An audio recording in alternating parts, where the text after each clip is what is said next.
Assalamu alaikum wa rahmatullah wa barakatuh. Paix sur ceux qui suivent la guidée.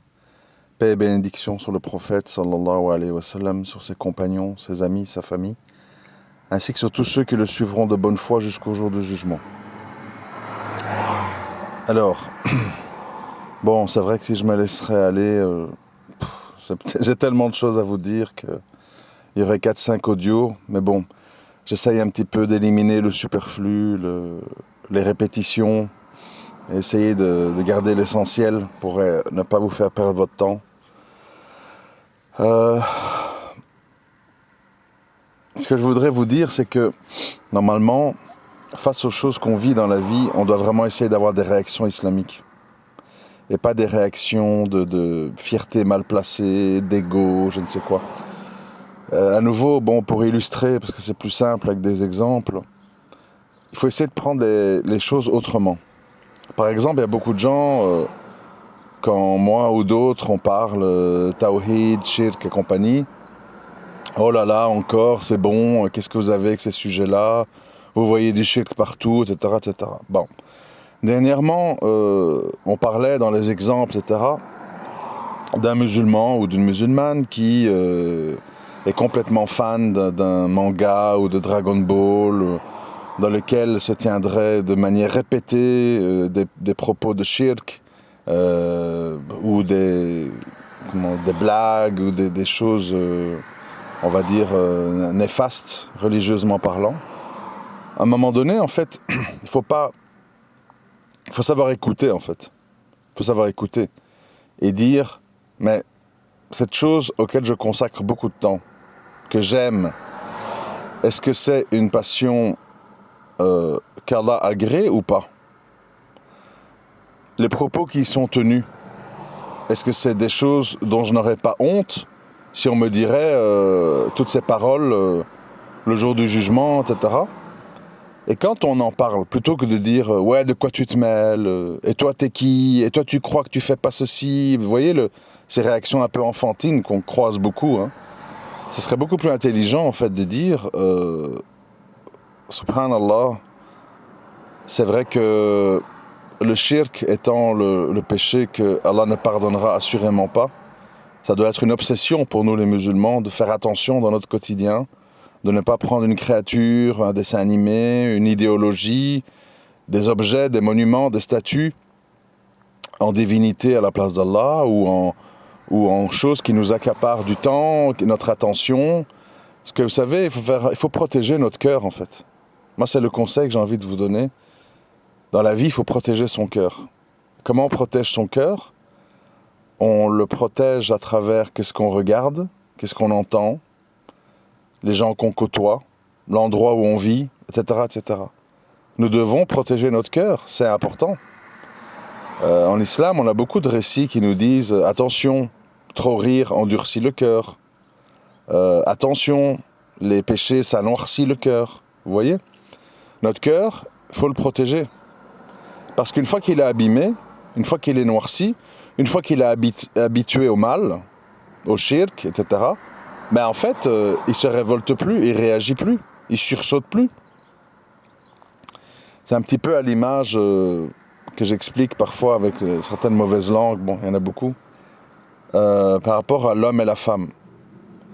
Normalement, un œil préservé, un cœur préservé à travers l'œil, sursaute, frémit, vibre quand il voit une main, une voix, un regard, un geste, une intonation, un parfum. Il frémit, il sursaute. C'est ça la normale. C'est ça être normal. Dans le monde malade dans lequel on est, on vous fait croire que tout ça, ça veut dire que tu es un obsédé, que tu es un pervers. Absolument pas. Ça, c'est être normal. Sachez que si vous êtes comme ça et vous réagissez comme ça, vous êtes normal. Vous avez de la testostérone, vous avez été programmé biologiquement pour vous reproduire, pour disséminer votre ADN. C'est normal. D'accord? Mais comme nous sommes des musulmans et qu'on ne saute pas sur tout ce qui bouge et qu'on n'est pas des bêtes sauvages, alhamdoulilah, eh bien, on se préserve. On se préserve comment? On baisse les yeux, on se voile, on évite la mixité, on évite de s'isoler, etc., etc. Pas faire la liste. Il y a des ouvrages entiers là-dessus qui expliquent ça bien mieux que moi. Donc ça veut dire que l'islam, comment il faut le prendre, cette religion? L'islam est une religion de préservation. C'est une religion de prévention. Vous voyez? On veut empêcher l'humain de basculer du côté obscur. Parce qu'une fois que c'est fait, c'est beaucoup plus difficile de faire marche arrière. Si vos yeux et votre cœur s'est habitué depuis 5, 6, 7 ans, tous les soirs, de voir des vidéos X, des trucs, des machins, évidemment que vous pouvez être au milieu de space avec des femmes à rigoler sans que ça prête à conséquence. C'est normal, parce qu'en fait, vous êtes malade, vous êtes castré, vous êtes dénaturé. Alors, ben oui, mais qu'est-ce qu'il y a? Moi, quand je vois une chevelure, ça me fait rien. Mais moi, quand je parle avec des femmes, c'est comme si je parlais avec un pote. Là, c'est signal d'alarme. Ton cœur, il est déjà corrompu. Ta nature, elle est déjà corrompue. Et aujourd'hui, nous sommes dans une société qui nous dit l'inverse. C'est-à-dire, si tu réagis à des stimuli d'attraction homme-femme, tu es un malade, tu es un pervers, tu es un machin, bon. Par contre, si tu es une femme et tu te sens un homme, si tu es un homme, tu te sens une femme, et en fait, pour te sentir bien, tu as besoin d'être déguisé, et tu as besoin d'avoir des toilettes transgenres, etc., ah ben ça, c'est ton expression, c'est normal, c'est ta nature, on respecte, on approuve et on protège avec des lois. La ilaha illallah Muhammad Rasulullah. Faut réfléchir 2 minutes, les frères et les sœurs. Faut réfléchir. Faut réfléchir parce que on est dans un monde extrêmement corrompu. Et où le bien est devenu le mal le bien. Votre barème de jugement, vos critères de jugement, c'est les critères ancestraux. En phase avec votre biologie et votre nature et votre appartenance. Cessez de laisser les gens vous embarquer dans des raisonnements de gens qui ont les cœurs malades, noircis. Alors, bon, moi je fais partie de ceux qui pensent que nous sommes nombreux à être malades, à des degrés divers, et donc on a besoin de ce qu'on appelle la purification des cœurs.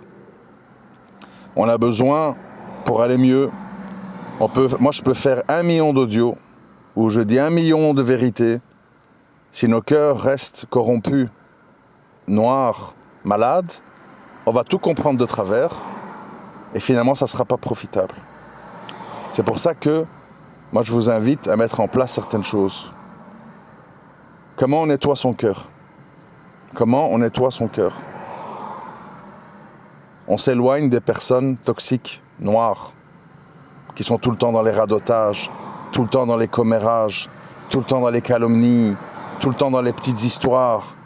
Et ton frère, et ta sœur, et tu te rends compte, ton père il m'a fait, et ma mère, ça n'arrête pas en fait. Ou des trucs, des disputes entre frères, oui, et les acharites, et ceci, et cela, ça n'arrête pas non plus. Éloignez-vous des petites gens, les petites gens. Et qu'Allah les aide. Mais vous devez vous prendre en main, vous n'avez d'influence que sur vous-même. Éloignez-vous des petites gens, qui qu'ils soient, sans rompre les liens de sang, mais pas en donnant trop de temps. Pas en prenant trop à cœur ce qu'ils disent, pas en rentrant dans leur phobie, leur psychiatrie parfois un peu malade. Préservez-vous déjà là. Ensuite, je répète, s'écarter des gens, des petites gens, des gens toxiques, des gens avec les cœurs noirs qui ne veulent pas soigner. S'éloigner, prendre des distances, consacrer moins de temps. Ensuite, vos yeux.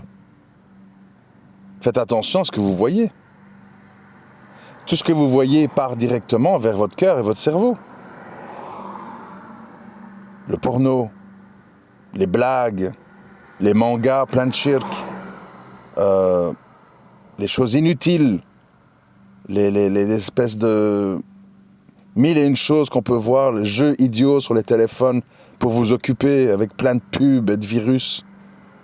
purifier, purifier, nettoyer, nettoyer, nettoyer. Attention à ce qui rentre dans votre corps à travers vos yeux. Préservez vos yeux. Gardez vos yeux, parce que vos yeux vont témoigner contre vous. Gardez vos yeux pour les bonnes choses. Admirez la création d'Allah. Lire des livres de science. Voir de belles choses. Etc., etc. C'est à ça que servent vos yeux.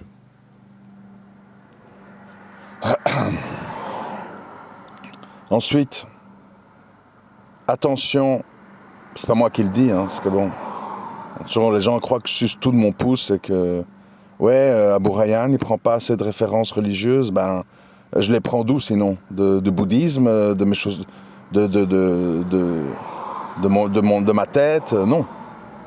C'est l'islam qui nous éduque. Donc fatalement, on parle en tant que musulmans. Il y a des gens parfois qui sont vraiment incroyables. On nous dit en islam, attention au rire. Attention à être pessimiste, attention de voir tout en noir, attention d'être dans les calomnies, attention d'être dans les phobies, oui, mais attention au rire excessif. Il y a le rire, vous voyez, léger, où on se détend. C'est bien de se détendre, tu vois. De temps en temps, ça, on se détend, on prend un peu les choses d'une manière où on se moque de nous-mêmes. Ah là, j'ai exagéré, ah là, j'étais fou, ah là, j'étais un peu machin, excentrique. On se relâche, oui. Mais de là, comme certaines personnes que je connais, qui se sont remplies, gavées de sketchs de Gad Elmaleh, de Jamel Debbouze, de Dieudonné, etc. La plupart de ces gens, ils ont le cœur dur. Ça veut dire quoi avoir le cœur dur? Les gens ne comprennent même pas en fait. Ça veut dire quoi avoir le cœur dur? Ça veut dire que ton cœur, il vibre plus. Tu vois des horreurs à Gaza? Ah ouais, mesquine. Tu vois du façade? Tu vois des choses qui déplaisent à Allah? Ouais, bon, faut pas exagérer. On n'est pas des wahhabites. Allez, quoi, bon. Ton cœur, il s'est endurci? Tu vois des trucs d'homo? Ouais, bon, ben quoi. Tu vas pas commencer à juger la terre entière. Laisse les gens vivre. Bon, qu'est-ce qu'il y a? Pas, voilà, c'est ça l'attitude. Donc, c'est vraiment important de retrouver un cœur sain. Et un cœur sain, ça se purifie par ce que j'ai dit. L'éloignement, attention à ce que nos oreilles et nos yeux entendent, attention comment on remplit notre temps, attention les gens qu'on fréquente, etc. Et puis il y a aussi un volet plus spirituel, des choses simples, basiques, de nouveau, pas 800 ans à Médine, du dhikr simple. Subhanallah walhamdulillah, subhanallah walhamdulillah, subhanallah walhamdulillah. 100 fois par jour. Tous tes péchés sont évacués. C'est compliqué. C'est la folie. Ah ouais, on veut bien aller chanter des chansons dans les stades de foot. Et nous, à Casablanca, nanana, la Palestine. Voilà, on fait des chansons, on chante des slogans, on répète des chansons qu'on a entendues à la télé, les refrains. Là, on aime bien répéter. On chantonne, voilà. Donc, le dhikr,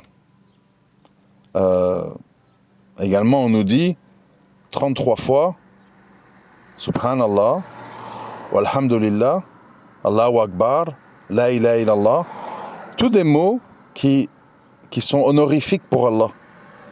Tu répètes, ça te purifie, c'est une réalité. Celui qui dit ouais, bon, c'est quoi, etc. Et dans la religion, il n'y a pas que la technicité, il y a la spiritualité. C'est pas l'apanage des soufis. Le dhikr, c'est dans l'islam. Il faut arrêter de croire que chaque chose appartient à un groupe. On met des étiquettes. Ah, la sunna, les règles, la technique, ah, c'est les salafis, machin. Et le dhikr, ah, c'est les soufis. Et les discours politiques, ça, c'est les frères musulmans. Non, l'islam, c'est un tout. L'islam, c'est un tout, et il faut un juste équilibre. Et également, je fais une parenthèse ici, Bon, parce que j'ai dit ce qu'il y avait à dire. Le dhikr, s'éloigner des gens, faire attention à ce qui rentre par nos yeux et nos oreilles. Bon, je vais pas radoter. On est déjà à 15 minutes. Ensuite, il y a autre chose. Il faut arrêter, je l'ai dit en tout début d'audio, de s'enorgueillir sur des questions essentielles. Cette histoire de shirk, d'accord, et d'écartement du tarot. Écoutez bien, hein. N'en déplaise à la terre entière, à tous les barbus du monde qui parlent devant des bibliothèques, qui font des leçons, qui rabaissent, qui humilient, tout ce qui truc, tous ces sujets, ça amène à Daesh, tous des gens malades, comprenez? Malades de leur peur, malades de leur déception, malades de leur pharaonisation par leurs élèves, des gens malades, qu'Allah les soigne. Non. Le shirk, le tarot, le mushrikin, tous ces sujets-là sont des sujets primordiaux qui doivent être obsessionnels pour le musulman. Beaucoup plus que est-ce qu'il y a de la gélatine de porc dans mes bonbons, oui mais la hijra, si jamais je chose avec la règle de machin dans tel pays, la subsistance, on est là à tourner en rond dans plein de trucs en fait. Et les chaussures, est-ce que je peux prier avec mes chaussures? Oui, mais elles étaient en cuir, c'était des bottines. Oui, mais les chaussettes sont en coton. Subhanallah. Élevez-vous. Nous sommes la religion de l'unicité, pas la religion de la médiocrité. Élevez-vous. Écartez-vous des gens médiocres. Écartez-vous des petites gens. Les petites gens. Et attachez-vous à l'essentiel, au primordial, au fondamental. L'unicité d'Allah, comment ne pas lui associer? Que faire avec les associateurs? Qui sont les tarots? Qu'est-ce que le tarot? Etc., etc. Je répète encore une fois, parce que j'en ai marre, et je m'énerve, quand j'entends des gens qui veulent obstruer le chemin d'Allah, qui le rendent compliqué, il n'y a rien en français, il faut l'arabe, etc. Vous êtes des menteurs, vous êtes des escrocs. Vous êtes des bandits, vous êtes des criminels. Je vous mets en commentaire une playlist que j'ai mis dans l'ordre pour vous mâcher le travail. 38 vidéos sur tous ces sujets-là, en français à 2000%. En français à 2000%. Tout ce que vous avez à faire, tu mets play. Tu mets tes écouteurs Bluetooth et tu écoutes. Tu mets dans ton autoradio de ton camion ou de ta voiture et tu écoutes pendant que tu fais Paris-Marseille. Tu écoutes. Cessez d'écouter les gens malades qui veulent rendre tout compliqué, qui font semblant que la vérité n'est pas accessible, n'est pas compréhensible parce qu'ils veulent vous garder dans leur secte sous leur contrôle. Vous devez vous prendre en main. Le jour du jugement, vous êtes seul. Le jour du jugement, vous êtes seul. Pas de parents, pas d'amis, pas de gourou, pas de cheikh. Seul. Et ce jour-là, vous allez regretter de ne pas vous être pris en main et de ne pas avoir raisonné et de ne pas avoir écouté et de ne pas avoir appris. Et il sera trop tard.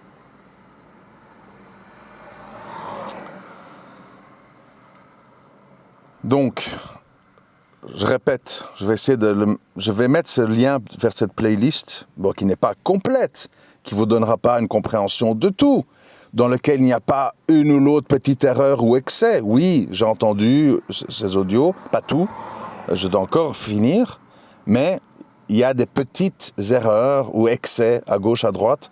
Personne n'est parfait, mais l'essentiel est dit. L'essentiel est dit, et en français de surcroît. D'ailleurs, je me demande même si de nos jours, trouver ça en arabe, si c'est facile, je suis pas sûr. Bref. Donc, j'ai d'autres choses à vous dire, mais le temps me rattrape, j'ai des choses à faire. Donc, je ferai un autre audio, certainement, pour évoquer un autre sujet. Mais voilà, je voulais vous parler de ça, parce que je vois beaucoup de cœurs endurcis, je vois beaucoup de cœurs insouciants, je vois beaucoup de gens qui écoutent des malades mentaux, qui leur disent « parle pas de ça, c'est pas intéressant, c'est des sujets pour les adeptes de Daesh, subhanallah ». On dirait que l'islam a commencé avec Daesh, quel scandale, quelle outrance de dire ça, quelle révolte. Ya Allah, ya Allah, ya Allah. Éloignez-vous, et ils sont nombreux, des cœurs malades, des gens qui ne vous poussent pas à comprendre votre religion, des gens qui veulent vous garder dans la médiocrité, dans la petitesse, dans les petits sujets, dans les petites analyses, et qui vous disent que les grandes choses, c'est pas pour vous, parce que vous êtes des mauvais, vous êtes des médiocres, vous êtes des ignorants, vous n'êtes capables de rien. On s'essuie les pieds sur vous matin, midi et soir. Lavez-vous, apprenez et redressez la tête, et dites, moi aussi, je vais apprendre. Et moi aussi, je vais comprendre. Et moi aussi, je vais passer des heures pour savoir si ce que tu me dis, gourou autoproclamé, ça tient la route ou si tu es un escroc de minbar. Mais pour ça, il faut redevenir un chevalier des temps modernes. Il faut redresser sa tête, il faut se prendre en main, il faut apprendre, et il faut avoir de la hizza et arrêter de faire le paillasson pour ces malades mentaux. À très bientôt, Inch'Allah. Assalamu alaikum wa rahmatullahi wa barakatuh.